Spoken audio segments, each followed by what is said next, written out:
Edlitou de Djemeldine Benchenouf. Salam alaikum, Azulflaoun, bonsoir. Peut-on dire de tout un peuple qu'il est aphasique? Sachant que l'aphasie est un trouble du langage et une perte partielle ou complète à s'exprimer, à comprendre ce que disent les autres à la suite d'une attaque cérébrale ou de toute autre lésion qui endommage des parties du cerveau, peut-on imaginer que cela puisse être le cas de tout un peuple?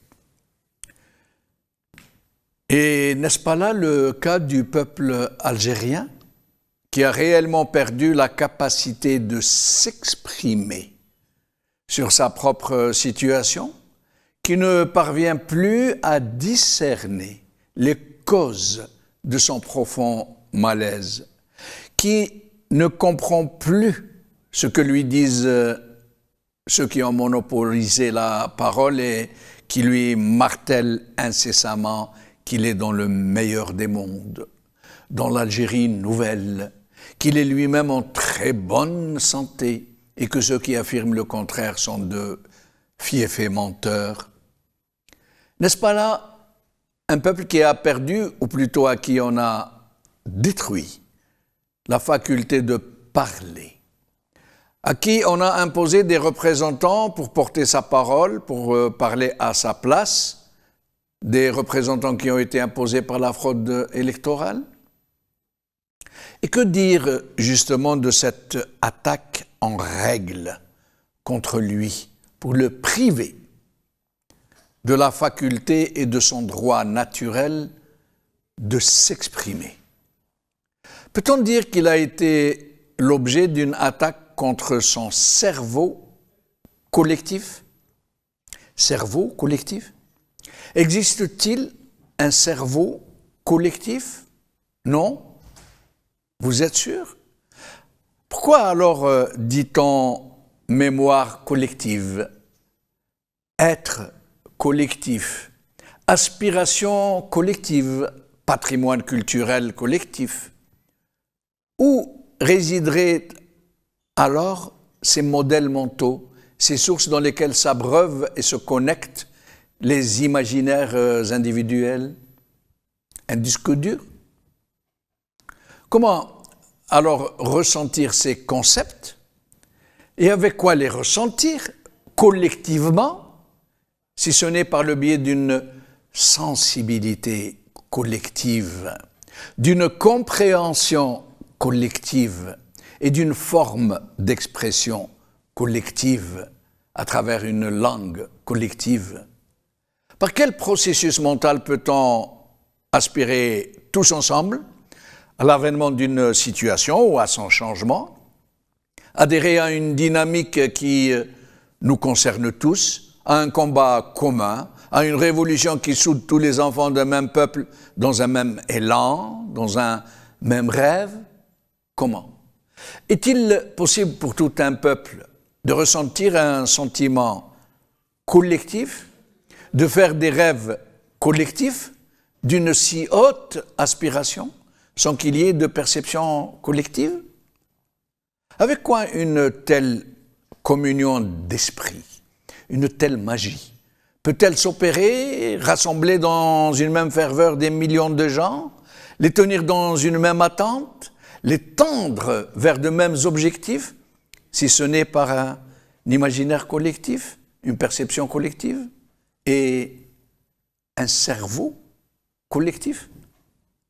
Et comment un régime qui a capté les fruits d'une si longue lutte, de ce même peuple dont on a incarcéré la mémoire collective, d'un régime qu'il a forgé à sa convenance, où il s'est ménagé lui-même le rôle de digne héritier de l'armée de libération nationale. Un régime qui a systématiquement emprisonné, torturé, assassiné des centaines de milliers de membres de ce peuple qui tentaient de le chasser de leur vie. Un régime qui a pillé leurs richesses au nom de cette même mémoire collective forgée par lui. Un régime qui a fait de la corruption de masse, du mensonge, de la subversion, des moyens pour anesthésier ce même peuple, qui a poussé des millions de membres de ce même peuple à fuir leur pays pour pouvoir enfin respirer, aspirer à une vie digne.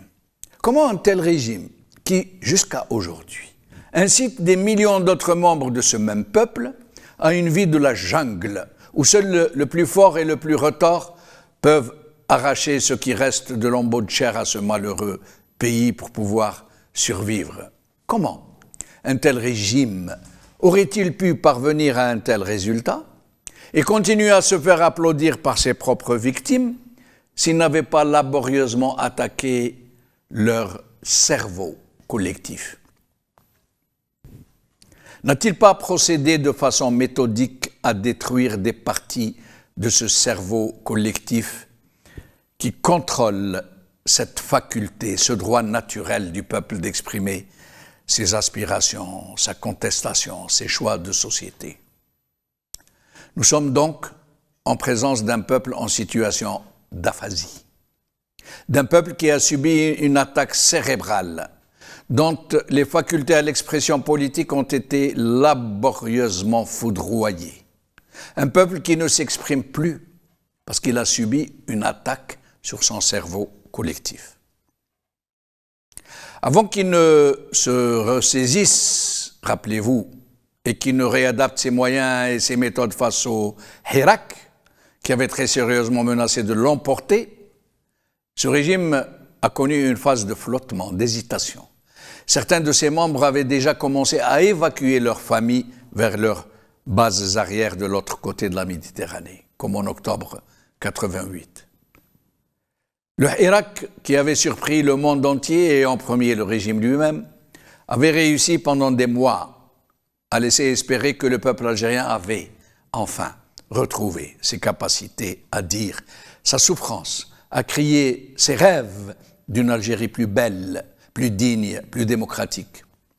Le peuple n'était plus aphasique à ce moment-là. Le peuple algérien avait recouvré la faculté de parler, de se parler, de parler au monde entier, de crier, de dénoncer et de chanter ses rêves. Mais pour dire les choses comme elles sont, pour ne rien retrancher à la vérité, pour ne pas être dans les mêmes méthodes menteuses de ce régime, nous devons reconnaître sereinement que ce n'était pas tout le peuple qui était dans la rue. C'est élémentaire de le dire et de le reconnaître, parce que si c'était le cas, ce régime aurait été balayé. Nombreux parmi les membres de ce peuple étaient malheureusement demeurés en l'état d'aphasie, pour des raisons et d'autres. Une aphasie qui s'accompagnait même parfois du syndrome de Stockholm, puisque certains parmi eux, parfois parmi les plus déshérités, se sont sentis solidaires d'un régime qui les broie et qui dévaste leur pays.